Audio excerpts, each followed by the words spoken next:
so much for joining us this afternoon. Thank you, Jill. I'm fine. Good. Can you give us a brief outline of kind of what Lectra is and the different parts of the business? Because obviously it's multifaceted. So before we kind of delve into our conversation, it would be brilliant to get a little bit more insight on kind of the different parts of the business. Yeah, for sure. So Lectra is a 50-year-old company. It was founded as a software and industrial company. It's headquartered in France. Has about 2,500 employees, operates in 100 countries, and started by facilitating the design and manufacturing of products in three sectors: fashion, furniture, and automotive, knowing that fashion is the largest segment. Mm-hmm. And recently, I would say in the past 5 years, there's an addition to the design and manufacturing element that has been added in terms of digital distribution. Yeah. And that's so what we are presenting to the audience today. Brilliant. So can you tell us a little bit more about that kind of digital distribution and how that part of the business works, Antoine? Yes, for sure.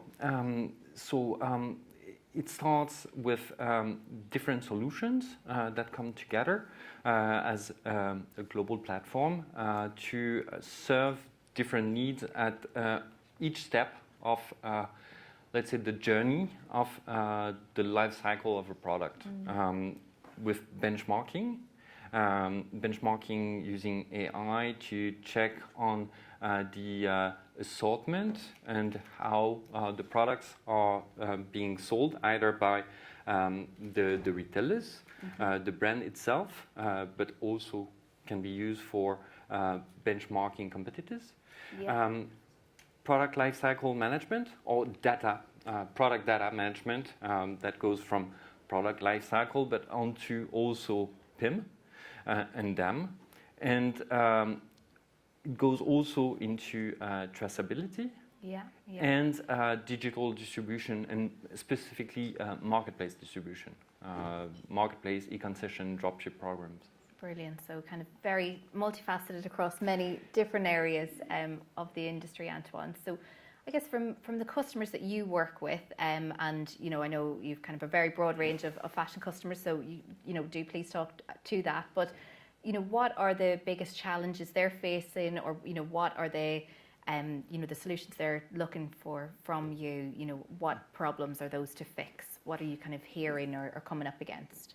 So we work with a vast range of customers. So it goes from entry price to luxury, and we're very pleased to work with brands like Dior, Balenciaga, mm-hmm. Ralph Lauren, Pinko, Boden, so brands that are present all across the globe. And what they have in common is that they are needing solutions to handle data.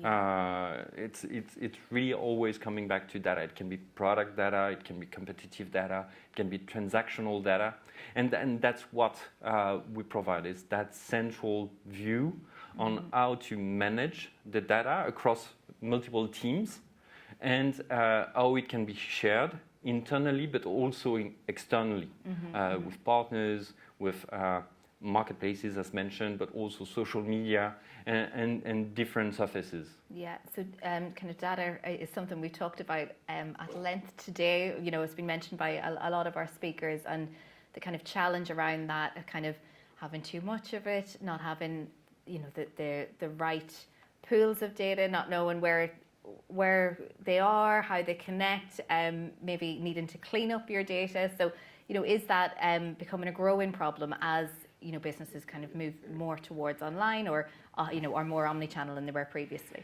Yeah, exactly. So online, omnichannel, they are so very much linked, and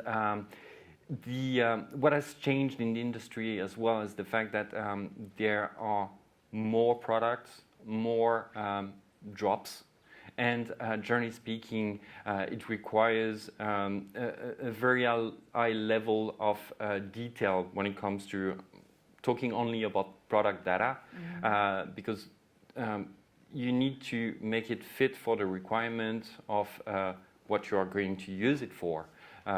It can be your own website, but it can be also in-store. It can be transactional websites, very stringent marketplaces, department stores.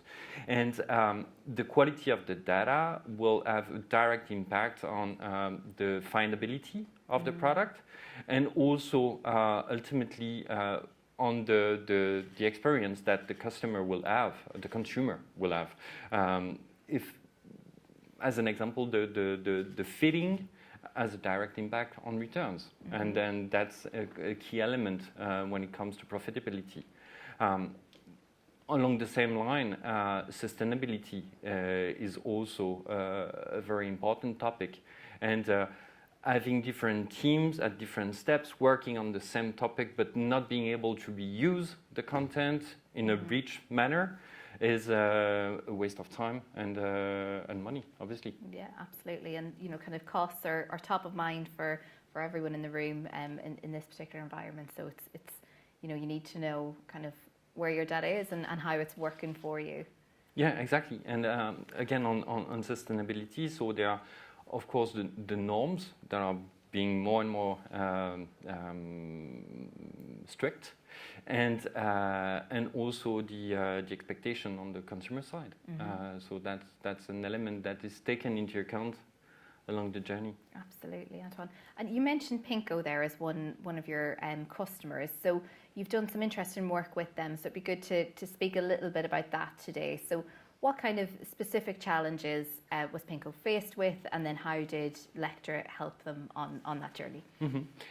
So indeed, Pinko is a customer of Lectra. Been working with them for some years, and actually they were supposed to be here today, but unfortunately there was some brutal floods in Tuscany that prevented Marco to join. But I will try to speak on his behalf when it comes to the challenges that he faced before working with Lectra, and that's very much linked to what we already touched on, the fact that there were silos within the company that only grew stronger with the pandemic, because teams were literally working separately, yeah, and having the right information to design the product, to be able to prototype, but also then to set to production, managing the different suppliers, costing was something that was a real pain, and being reliant on Excel was not enough, obviously, and that's how it started. So it started really at the beginning of the product design, and then quite naturally going into benchmarking to be able to check on the live activity, so real-time presence of the products online, and then because Pinko already was selling on some marketplaces, but with some pains as well related to that, we reused and were able to have the bridges to reuse the data from the design phase onto the final transaction to the end consumer in a direct-to-consumer approach. So that was the need and the solution that was put in place. And it's kind of the Pinko business has grown with you on that journey. So they were using one part of the technology, and they've kind of adapted different elements as they've gone through. Exactly, because so Pinko is so an Italian brand, was created back in the 80s. They have about 300 stores in London. They have one on Regent Street, one in King's Road, and so they have a very strong retail background. And as any brand in that situation, they wanted to go omni-channel and to be able to expand and to gain control over their digital assets, encompassing as well the relationship that they had on a 1P basis with online retailers, but also on a 3P basis, getting more control and having a shorter time to market, because that's really of the essence when it comes to the seasonality at which the products are produced, and that comes also with the difficulties to manage data in an homogeneous way in a fast-paced environment. Yeah, absolutely. And the kind of pace of change is something we've really discussed at length today, Antoine. So, and kind of adapting to that, and the kind of competition levels as well is something that's growing within fashion retail. And you've mentioned benchmarking. So could we dive into that a little bit more, and kind of how that need for real-time kind of competitive intelligence, how that has evolved, and kind of what demand you're seeing for that from your customers? Yeah, for sure. Benchmarking is useful in different sequences in the distribution. Of course, to check how your assortment is present, and that can be used and very much used by luxury houses to make sure that their products are at the right price, regardless of the geo and the currency that is used, but making sure that there's a good respect of the price points that should be in place. But it's also to monitor competition, to see how the assortment is, what the assortment is composed of, and what is the pricing. And when it comes to promotions and discounts, to be able to evaluate the elasticity of the price, to do trial and see the pace at which the products are sold across the different platforms, and to be very specific on this. Brilliant. And is that discounting, as we know, is kind of ever present in the industry, and particularly when at the moment there's a tough start to the season for a lot of businesses, so there is an excess of stock in the market. So is that something that brands are kind of coming to you to get help with? Yeah, definitely, because obviously all brands want to sell full price in season. That's where most of the margin is made, and there it's important to be able to move on to channels that will be able to sell off price, but keeping the right level of margin and monitoring that it's not done in the wrong way. And that's something also that we see from a marketplace or digital distribution perspective, where brands want to be able to move rapidly without having to move their stocks physically from their DC, but being able to move across countries and across channels, from full price in season to more outlet clearance in an efficient way. So that's something that we've monitored and that we get requests for. Okay, very interesting. So make sure you get your questions in for Antoine on Slido. Something we touched on quite a bit today, Antoine, was kind of international expansion and growth, and the importance of still investing in expanding, and investing in the business even when times are tough. So, what can brands and retailers, looking to move into new markets, how can they kind of maintain that consistent identity, and how do you help them do that? It comes back to data.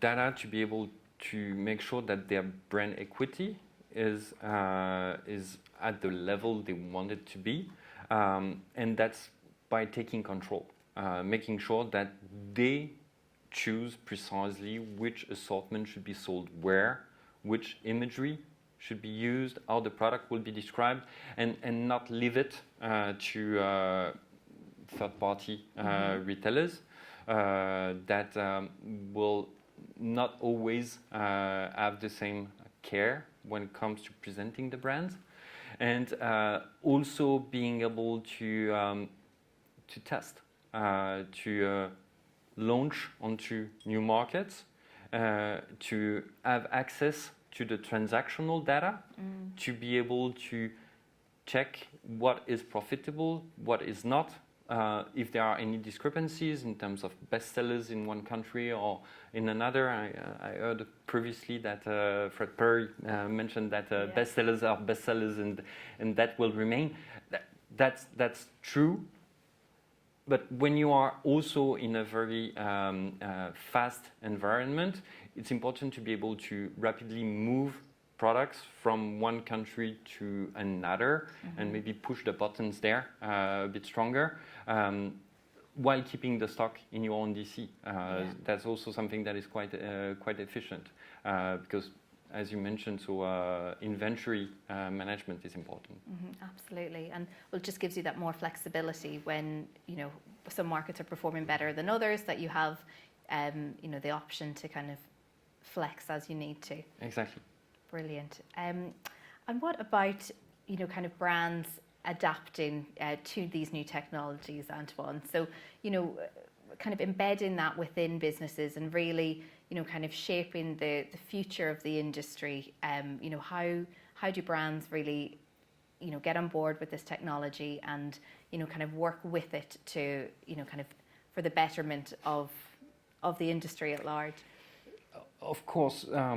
So especially with companies that are not digital native, there's always reluctance to change, and we've talked or you've talked at length about this today. So change management, but then it's the solution that can help. So whether it's user friendly and what is the level of guidance that you receive, and we provide a premium service. What I mean by that is that we have state-of-the-art solutions, so on the latest technologies, but all of the technologies are coming with project management and customer success management teams that are expert in their segment, and that's the extra reassurance for the teams to be able to come on board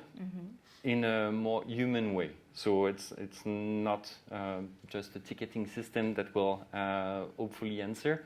So it's really crafted to the needs and understanding the strategy of the client. So that's how we overcome that kind of resistance.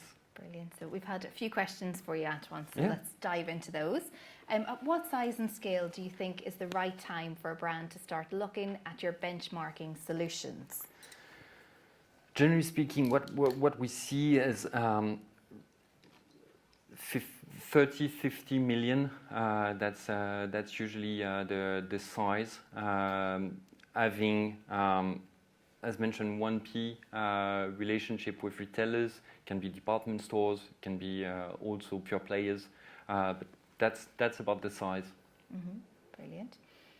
What is the most important data set for a retailer or brand to have, or for a retailer and brand to ensure that it has? So when you're looking at data, what is absolutely key? That's so product data, definitely, but inventory is also key.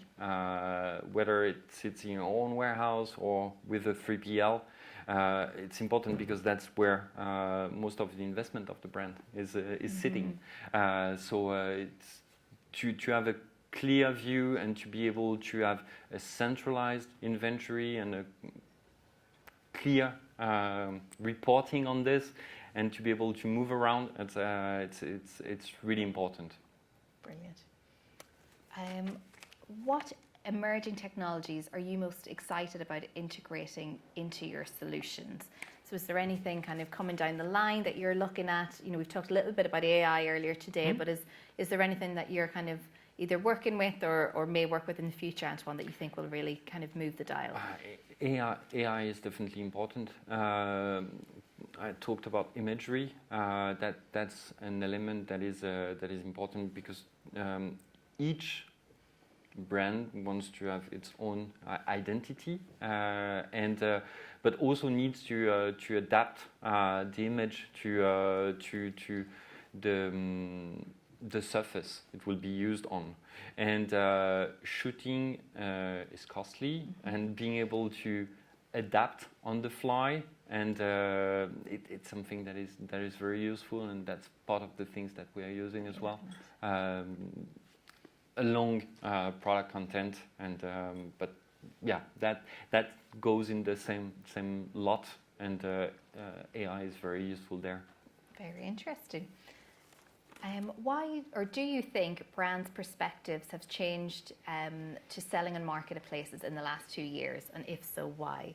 So do you think the kind of perception or, you know, the attitude toward marketplaces has changed from a brand perspective? Yes, but I think also that retailers have changed with regard to marketplace. So marketplace a few years back was Amazon and eBay only. Still is Amazon and eBay, but not only. It's more a distribution model now that is used by department stores, that is used by very high-end type of platforms as well. And in that sense, Farfetch led the way. So I think it's more the fact that it has verticalized, and therefore it is a fair distribution channel for a brand that can find suitable marketplaces for their need. That has changed rather than the concept of marketplaces. And to add to that, brands have invested in their own e-com and omni-channel, and that can be reused. So it's the extra cost is marginal to be able to sell on marketplaces by reusing all the different interfaces that can be built on the back of the existing activity. Brilliant. Antoine, I'm afraid we're out of time, but thank you so much for joining us this afternoon. Thank you. Thank you.